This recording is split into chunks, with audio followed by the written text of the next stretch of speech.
আচ্ছা, তো কোরআনে আমরা জানি প্রথম পারাতে দুইটা সূরা আছে, একটা হচ্ছে সূরা বাকারার কিছু অংশ এবং হচ্ছে সূরা আল ফাতিহা। তো দুইটা সূরাতেই এই পুরো প্রথম পারাতে আমরা যেটা দেখবো যে আল্লাহ হচ্ছে গাইডেন্স, যেটা আমরা বলি বা দিক নির্দেশনা দেওয়া, এই পুরাটা হচ্ছে আমাদেরকে প্রথমেই কোরআন যখন নাজিল হয় প্রথম দিকে আল্লাহ আমাদেরকে দিক নির্দেশনা দিয়েছেন, কারণ আমরা জানতাম না যে আমাদেরকে কি করতে হবে বা আমাদের কি করা উচিত। এখনো যখন একটা নিউবর্ন বেবি যখন একটা জন্ম নিচ্ছে, তখন হচ্ছে সে কিন্তু জানে না যে তাকে কি করতে হবে, কোন দিকে যেতে হবে, কি কাজ করতে হবে। সো এরকম হচ্ছে আল্লাহ আমাদেরকে কিভাবে কি করতে হবে পৃথিবীতে সবকিছুই হচ্ছে আমাদেরকে সুন্দর করে গাইড করার জন্য একটা গাইডেন্স, যেটা আমরা বলি যে দিক নির্দেশনা, পুরাটাই হচ্ছে আমাদের কোরআন শরীফ। কিন্তু কোরআন শরীফের প্রথমে আল্লাহ আমাদেরকে কিছু স্পেসিফিক দিক নির্দেশনা দিয়েছেন, এবং আমরা জানি যে সূরা বাকারাতে কিন্তু মোটামুটি অনেক ধরনের হচ্ছে নিয়মাবলী বলে দেওয়া আছে, যে যখন জমি ভাগ করা হবে কিভাবে জমি ভাগ করতে হবে, কোনো আহ কেউ যদি খারাপ কিছু করে, চুরি করে বা কোনো কিছু করে, তখন সেগুলার কি শাস্তি হিসেবে কি করা উচিত, যেগুলো আমরা বলি যে নিয়ম কানুন আর কি। সবকিছুই কিন্তু সূরা বাকারাতে এগুলা বলে দেওয়া আছে। তো আমরা হচ্ছে প্রথম পাড়াটা দেখি আজকে। প্রথম পাড়াতে প্রথমে যেটা বলছিলাম দিক নির্দেশনা, তো এটা নিয়ে একটা কথা বলবো, গাইডেন্স বা দিক নির্দেশনা নিয়ে। আমরা যখন হচ্ছে প্রফেট স্টোরিজ পড়ছিলাম, যে নবী নবী যারা এসেছিলেন, প্রত্যেকটা নবীর জীবন কাহিনী নিয়ে আমরা হচ্ছে এর আগের সেশন গুলোতে দেখতাম। তো সেখানে এরকম ছিল যে আমরা এই কাহিনীটা এমনিতেও আমরা সবাই জানি। যখন হচ্ছে আদম আলাহিসাল্লামকে শয়তান বলল যে তুমি হচ্ছে আহ, আহ, শয়তানকে বলা হলো সেজদা করতে, কিন্তু শয়তান সেজদা করলো না। এবং সে না করে সে কি করলো, যখন আদম আলাইসাল্লাম জান্নাতে ছিলেন তাকে খারাপ একটা কাজ করার জন্য সে কি করলো, শেখালো, মানে দিক নির্দেশনা দিল। সে কিন্তু জানতো না যে এইটা কি করব বা কিভাবে কি করব। সে কি করলো, তাকে একটা লোভ দেখিয়েছিল। এটা আমরা কোরআনের আয়াতেও দেখেছিলাম, যে শয়তান হচ্ছে আদম আলাহিসাল্লামকে লোভ দেখালো যে তুমি কি স্থায়ী হচ্ছে এমন কিছু যাও, যে তোমার এমন সম্পদ যেটা কখনো শেষ হবে না। এইভাবে বলে তাকে লোভ দেখিয়ে হচ্ছে যে কাজটা করতে, মানে গাছের ফল খেতে আল্লাহ বারণ করেছিলেন, সেটাই সে কাজটা সে করলো। তো তাকে দিক নির্দেশনাটা খারাপ পথে দিয়েছিল হচ্ছে শয়তান। কিন্তু যখন সে খারাপ কাজটা করলো, তারপর কিভাবে মাফ চাইবে, কারণ তাকে তো আল্লাহ সেভাবে বাই ডিফল্ট শিখিয়ে দেননি যে তুমি এইভাবে খারাপ কাজ কিভাবে করতে হয়। তো আমাদেরও কিন্তু তাই, আমরা কিন্তু জানি না কি করে খারাপ কাজ করতে হয়, আমাদেরকে শেখাচ্ছে কে? সেই দিক নির্দেশনাটা কে দিচ্ছে? শয়তান। এটা করো, এটা হচ্ছে খারাপ, এইভাবে করতে হবে। ইভেন আমরা আরেকটা দেখেছিলাম যে শীত আলাইসাল্লাম, আদম আলাইসাল্লামেরই হচ্ছে বংশধর, উনিও হচ্ছে ওনার সময়ও মিউজিক ইনভেন্ট হয়েছিল। সো ওনার সময়ও যে মানুষ খারাপ পথে চলে যাচ্ছিল। তারপরে আর হাবিল কাবিল ছিলেন, হচ্ছে আদম আলাইসাল্লামের দুই ছেলে।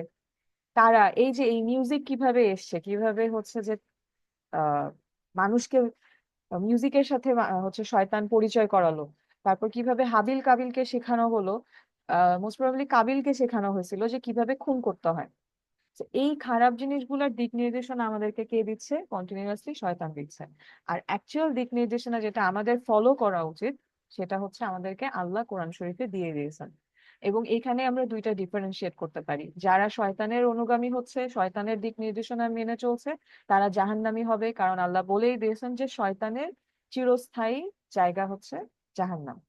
আর যেটা হচ্ছে বিলিভার বা যেটা আমরা বলি ইমানদার মানুষ বা মুসলিম, যেটা আমরা মানে যেটা আমাদের ফলো করা উচিত, আল্লাহর যে দিক নির্দেশনা, সেটা যারা ফলো করছে তাদের জন্য আল্লাহ বলেছেন আমি সুন্দর জান্নাত তৈরি করে রেখেছি।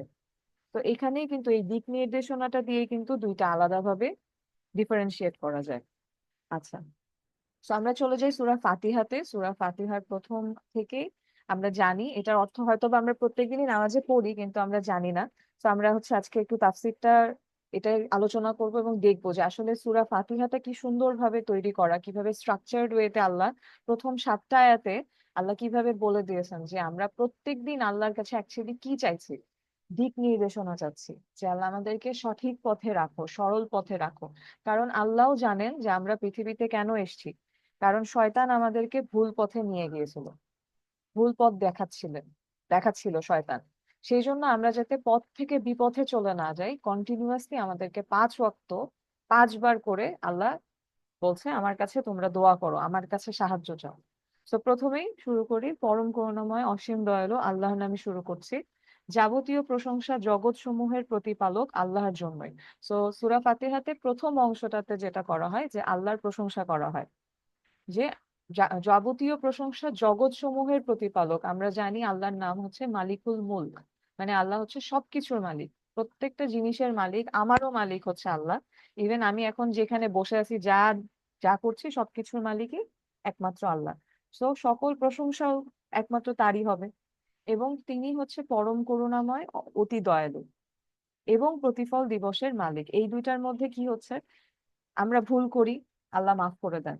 এবং প্রতিফল দিবস যখন আসবে তখনও কিন্তু এটাই, যে আল্লাহ তুমি ভুল করছো, মানে পৃথিবীতে যতদিন আমরা আছি আমরা ভুল করব, এটাই স্বাভাবিক। কিন্তু ভুল করলে আমাদেরকে কি করতে হয়, ক্ষমা চাইতে হয়, যেটা বারবার বলা হয়। সবসময় আল্লাহ বলেন যে ক্ষমা চাও। অনেক বড় গুনাহ করার পরেও যদি সে বান্দা আল্লাহর কাছে ফিরে এসে মাফ চায়, আল্লাহ মাফ করে দেন।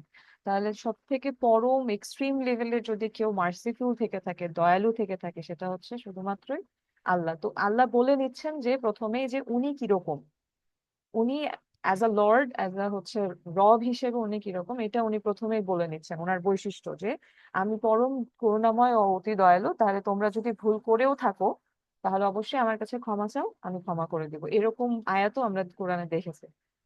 প্রতিফল দিবসের মালিক, কারণ এটা একটা রিমাইন্ডার দেওয়া যে আমরা যা করছি পৃথিবীতে, 5 ওয়াক্ত নামাজের এটুকুই আমাদের মাথায় রাখতে হবে, যে যাই করছি এই ফজরের আগে পরে, জোহরের আগে পরে যাই করছি, সবকিছুরই কিন্তু হিসাব হচ্ছে, হিসাব চলছে। সবকিছুর কন্টিনিউয়াস হিসাব নেওয়ার জন্য দুইজন কাঁধে দুই ফেরেশতা কিন্তু অলরেডি আছে। তো আমাদের কন্টিনিউয়াসলি কি হচ্ছে, হিসাব নেওয়া হচ্ছে, এবং সেটার প্রতিফল বা ফলাফল, সেটা একদিন আমাদেরকে আল্লাহর কাছে দিতে হবে। যেই রবের সামনে আমরা দাঁড়িয়ে আছি তার কাছে কিন্তু একদিন আমাদেরকে সকল হিসাব দিতে হবে। এবং সেই কিন্তু সেই দিবসের মালিক, যেদিন হিসাব নেওয়া হবে কিয়ামতের দিন, কিয়ামত দিবসের মালিকও কিন্তু উনি। তাহলে উনি কিরকম, উনি রব হিসেবে কি, এইটার হচ্ছে বৈশিষ্ট্যগুলা ওনার হচ্ছে, উনি ফার্স্টে বললেন মানুষকে যে হ্যাঁ তুমি এটা রিমাইন্ডার হিসেবে রাখো যে আমি কিন্তু সেই মালিক, যে আমি ক্ষমাও করি, কিন্তু তোমাকে আমার কাছে এসে হিসাব দিতে হবে একদিন। তো সেই জন্য আমার কাছে ক্ষমা চাও। এরপরে আমরা কেবল তোমারই ইবাদত করি এবং কেবলমাত্র তোমারই সাহায্য প্রার্থনা করি। তার মানে কি, এই যে আমাদের সাথে আল্লাহর সম্পর্ক, এটা হচ্ছে এই 5 নাম্বার আয়াত দিয়ে বোঝানো হচ্ছে আমাদের সাথে আমাদের রবের সম্পর্কটা কি। প্রত্যেকটার সাথে তো প্রত্যেকেরই একটা সম্পর্ক থাকে, এবং সম্পর্কে নিশ্চয় একটা ব্যাপার থাকে, একটা কারণ থাকে। মানে কোনো একটা ইসে বলি যে আমার মা আমাকে জন্ম দিয়েছে বলে আমি বলছি সে আমার মা।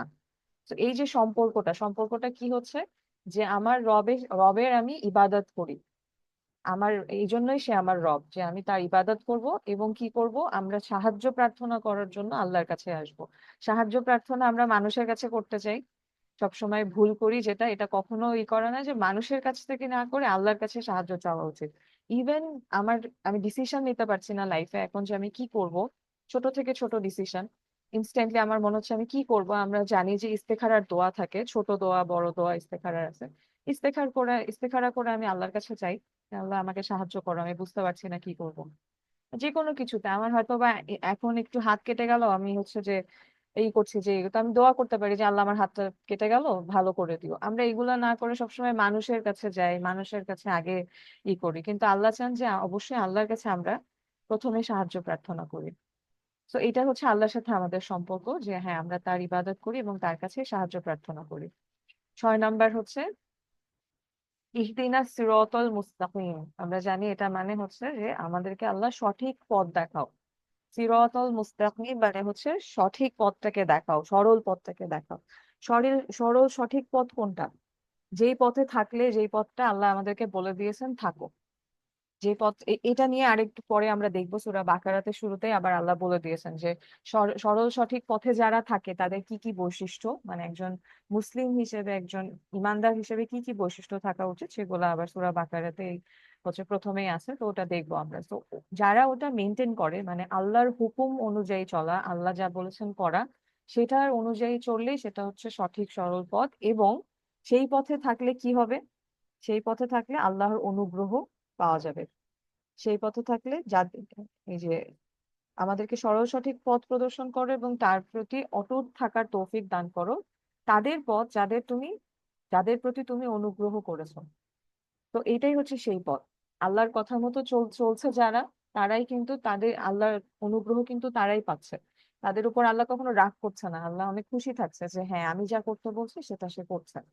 তো আমরা একটা দোয়া পড়ি, যদি আমাদের মুখস্থ না থাকে ইনশাল্লাহ আমরা মুখস্থ করে সবসময় পড়বো, কারণ নবীজি সাল্লাল্লাহু আলাইহি সাল্লাম নিজেও উনি সবসময় এই দোয়াটা পড়তেন। আল্লাহুম্মা ইয়া মুকাল্লিবাল কুলুব সাব্বিত কালবি আলা দীনিক। আমাকে দিনের উপরে আল্লাহ অটুট রেখো, দিনের উপর প্রতিষ্ঠিত রেখো। কেন এখনকার আমাদের এই জামানাতে এসে দিনের উপর প্রতিষ্ঠিত থাকা অনেক বেশি কঠিন। মাঝে মধ্যে আমরা সবাই বলতে গেলে একটু একটু এদিক ওদিক চলেই যাই, অনেক কিছু মেনটেন করতে পারি না। তো সবসময় আল্লাহর কাছে এই দিনের উপরে অটুট থাকার জন্য দোয়া করলে ইনশাল্লাহ আল্লাহ কোনো না কোনো ব্যবস্থা করে দিবেন। ইভেন করে ভুল করে ফেললেও ওই যে একটাই কাজ সবসময় আমি সেশনে বলি, মাফ চাইতে হবে। ইনস্ট্যান্টলি আমি একটা মিথ্যা কথা বলে ফেলেছি, আমি কিন্তু টের পাইনি আমি মিথ্যা কথাটা বলে ফেললাম, কোনো কারণে হঠাৎ করে বলে ফেললাম। বলার সাথে সাথে আমার কি করতে হবে, আমি বুঝতে পারছি যে আমি মিথ্যা কথা বললাম, আমাকে আস্তাগফিরুল্লাহ পড়ে আল্লাহর কাছে ক্ষমা চাইতে হবে যে আল্লাহ আমি ভুল করে ফেললাম। এটাই হচ্ছে আমাদের সবসময় করা উচিত। আচ্ছা, তো এটা আর সরল পথে ছাড়া আরেকটা পথ আছে, সেটা কি পথ? যারা গজব প্রাপ্ত, যেমন ইহুদি ছিল যারা, তারা আল্লাহর গজব প্রাপ্ত ছিল, এবং পথভ্রষ্ট ছিল হচ্ছে খ্রিস্টানরা। তো এরা যারা যেই পথের উপরে আছে সেই পথ যাতে আল্লাহ আমাদেরকে না দেন, কারণ সেটা হচ্ছে গজব প্রাপ্ত পথ। এবং পথভ্রষ্ট যারা, তারা অবশ্যই আল্লাহর অনুগ্রহ পাচ্ছে না। তো এটা ছিল পুরাটা হচ্ছে সূরা ফাতিহা, এবং আমাদেরকে 5 ওয়াক্ত বারবারই এই জিনিসগুলাই আমাদের মনে করতে হয়। আমরা সব করতাম, কি বলে, অর্থ ছাড়া এতদিন পড়তাম, মানে না বুঝে গড়গড় করে পড়ে যাই সূরা নামাজে। কিন্তু এখন থেকে ইনশাল্লাহ আমরা একটু নামাজের আগে দেখে নিব অর্থটা। অর্থ দেখে পড়লে যেটা, মানে অর্থটা জানা থাকলে যেটা হয় যে প্রত্যেক লাইন পড়ার সময় এই যে ইহদিনা সিরাতাল মুস্তাকিম, হ্যাঁ, তারপর ইয়াকা না'বুদু ওয়া ইয়াকা নাস্তাঈন, এটা দিয়ে বোঝানো হচ্ছে যে আমরা কেবল তোমারই ইবাদত করি এবং কেবলমাত্র তোমারই সাহায্য প্রার্থনা করি। তা আমি যখন নামাজ পড়ছি, পড়ার সময় এটা বলছি, এই আয়াতটা বলছি, তখন কিন্তু আমার অটোমেটিক্যালি অর্থটাও মাথায় কাজ করে। তো তখন হয় কি, আমার বুঝতে পারছি যে হ্যাঁ আমি আল্লাহর কাছে কি চাচ্ছি, কি কথা বলছি আল্লাহকে। তো এটা খুব ইম্পর্টেন্ট, অর্থ জেনে পড়া, কারণ সবসময়ই বলা হয় তাফসীর শুধুমাত্র না, অর্থগুলোও পড়তে বলা হয় সব জায়গাতে। কারণ কোরআন তো আমরা আরবিটা পড়ছি, আরবি অনেকের মুখস্থ, কিন্তু বাংলায় আল্লাহ কি বলেছেন এটা যদি আমরা না বুঝি আমার ভাষায়, তাহলে তো আমি বুঝতে পারবো না যে আল্লাহ আসলে কি বলতে চাচ্ছেন আমাকে। মানে মোটামুটি গদ বাঁধা মুখস্থ হয়ে গেল। তো এটা আমরা অর্থটা জেনে ইনশাল্লাহ এখন থেকে সবাই হচ্ছে পড়বো ইতে, নামাজে। আচ্ছা, এরপরে হচ্ছে